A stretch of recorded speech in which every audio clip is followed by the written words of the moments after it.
Hello friends, welcome to Shah Samil. இன்னைக்கு நம்ம கோதுமையில sweet bonda எப்படி செய்யறதுன்னு பார்க்க போறோம். ரொம்ப ஈஸியானது. 2 நிமிஷம் போதுங்க. குழந்தைகளுக்கு ஹெல்தியான ஈவினிங் ஸ்நாக்ஸ் செஞ்சு கொடுத்துறலாம்.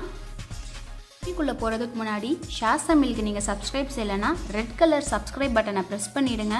பக்கத்துல இருக்கிற பெல் ஐகானையும் பிரஸ் பண்ணிடுங்க. உடனுக்குடன் நீங்க அப்டேட்ஸ் எல்லாம் உங்களுக்கு கிடைச்சிரும். போண்டா செய்யறதுக்கு ஒரு முட்டையை சேர்த்து நல்லா அடிச்சுக்கங்க. நல்லா மிக்ஸ் பண்ணிரணும். இப்போ அரை கப் அளவு சர்க்கரையை சேர்த்து திருப்பி நல்லா மிக்ஸ் பண்ணிக்கோங்க. அந்த முட்டையும் சர்க்கரையும் நல்லா மிக்ஸ் ஆகணும்.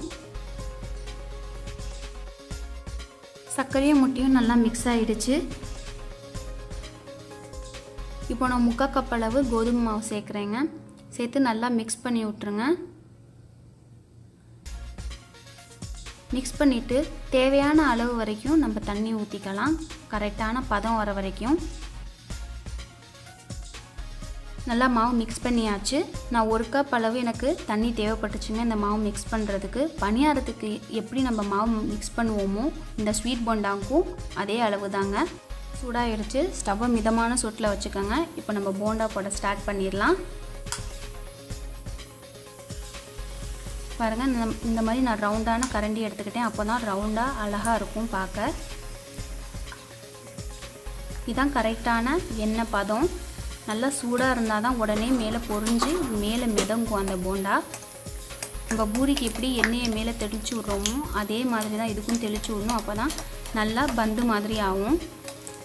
மேலே இது மாதிரி கலர் சேஞ்ச் ஆனதும் நம்ம இப்போ திருப்பி விட்டுடலாம்.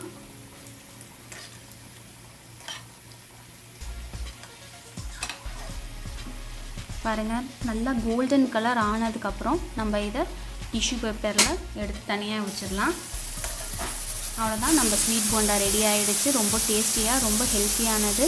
இப்போ உங்களுக்கு சர்க்கரை பிடிக்கலனா வெல்லம் கூட சேர்த்துக்கலாம்.